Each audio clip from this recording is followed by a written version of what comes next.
Across this country, for years, for decades, Labour has gone out of its way to cover up for rape gangs. And that's worse than ignoring it. That's worse than doing nothing. Doing nothing is morally reprehensible. But to actively cover up for it, which Labour has done, is criminal and unforgivable. And we know they do it. We know they continue to do it. And we know they will continue to do it.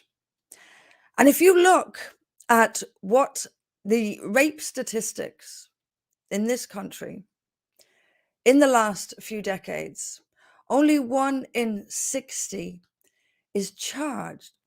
I watched a documentary yesterday, Ross Kemp in South Africa.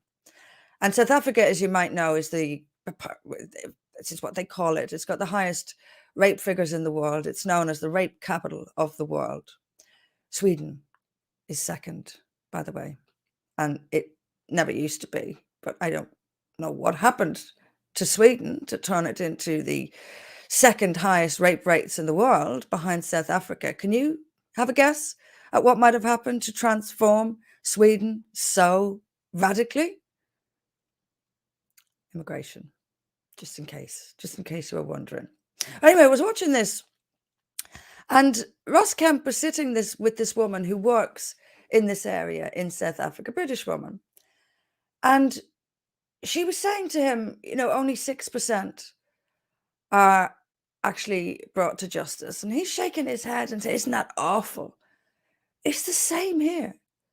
We are basically on a par in terms of police action on these crimes. We are on a par with South Africa, the world's rape capital. And all of this has happened in the last few decades. What's changed? Who is ultimately responsible for this? The elite, the political elite. There's a problem here. There is a problem here. And it is the political elite that is responsible for it. That political elite, if we continue to allow them to, will do nothing to change it. So let me tell you what For Britain would do to change things. First of all, we need to expose the Labour Party. And we will go some way in doing that this Saturday in Telford. We need to stop mass immigration from societies where this sort of treatment is not even frowned upon. Now, I want to say something, to make something very clear. When we talk about grooming gangs, and there's a reason I talk about grooming gangs as much as I do, partly because in Britain, it is all so preventable.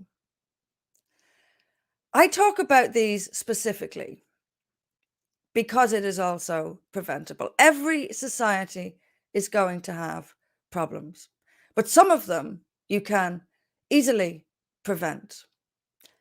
We are not only not preventing it, we're expanding it. And this is why it's so important. Now, people in politics, particularly in the elite, will pay lip service to the grooming gang problem. They will say, this is awful, something must be done. They will then lie about the identity of the men who make up grooming gangs. They will say it's an Asian problem, and in doing so commit a racial slur, which is deeply unfair to Hindus, to Sikhs, and to other groups from Asia. These are not Asians, they are Muslims. And the reason it is so important to point this out is because the immigration continues. Until we say who is behind these grooming gangs, we will not stop the immigration. That's the point. That is the crucial point.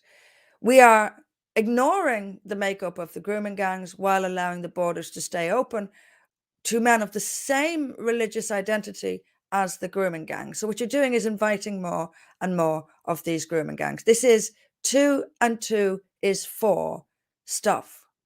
That's why it's so important to make clear that these gangs are Muslims. There's point number one. Stop this immigration. Point number two, and this is what For Britain would do, end all racial and religious-based policing.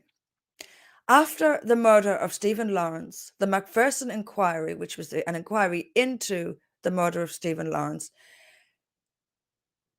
called for, and this is not the start of the rot, but it hugely accelerated a downhill spiral. It called for colorblind policing to be abolished. It separated society into white people bad, non-white people good. And for anyone who isn't white and who commits a crime, then there'll be some economic reasons. They'll be marginalized, they'll be economically disadvantaged, etc., etc., etc. You now have a situation where white people get longer sentences just for being white than non-white people do. You now have a situation where young Muslim men found guilty. So remember that the conviction rate is almost non-existent, found guilty of raping underage girls and then given non-custodial sentences because in their culture, they didn't realize this was wrong. That is abhorrent, and that is something that For Britain would bring to an end. So stop the immigration, bring racialized policing to an end, deport anyone reasonably suspected of involvement in grooming gangs. Deport them. This is not the same as not putting them on trial. This is not the same as not giving people a fair trial. There is no reason to keep these men in this country. None. None. They are here as a privilege. That privilege can be revoked if it is reasonably suspected that they are involved in grooming gangs. Throw them out. Throw them out. Japan, during the 2015 migrant crisis, when more than 1 million went to Germany, a tiny number. Japan accepted a tiny number. I'm talking about a couple of dozen here. And a Japanese woman was swiftly gang raped by a group among this tiny number, and Japan threw them all out. All of them. That's how it's done. That is how it's done. But another problem, and a huge, huge problem is ridiculous sentences. Ridiculous. A couple of years, if that. Rapists, pedophiles get a couple of years in prison, if that. They can be given long sentences like the Rochdale gang and be out a few years later, and then allowed to stay in the country. Allowed, I mean, staying in the country is bad enough, but staying in the country at the taxpayer's expense, legal aid fees to these, I'm going to say it, scumbags, legal aid fees run to millions of pounds. Meanwhile, there's nothing at all for the victims. Surely that should be in reverse. The system is sick. There is no justice. And that is largely and partly why this continues. Whose fault is it? It's the fault of the political elite. It's the fault of the Labour Party and the Conservative Party. So the sheer gall of them to turn out. Now, I also am aware that whenever my name is associated with anything, someone jumps up and down and says racist. And I know that there were concerns about me being at this thing in Hartlepool last week because I might say something racist. And you know deep down, you know that it's the Labour lot jumping up and down and not wanting me to be heard. This week, I will join Tommy Robinson in Telford. both myself and Tommy Robinson have done more to highlight the lack of safety and why there is a lack of safety for young girls in this country than Labour have ever done. Labour cover it up. Myself and Tommy and others expose it. That's why they don't want us around. That's why they shout screams of racism at us.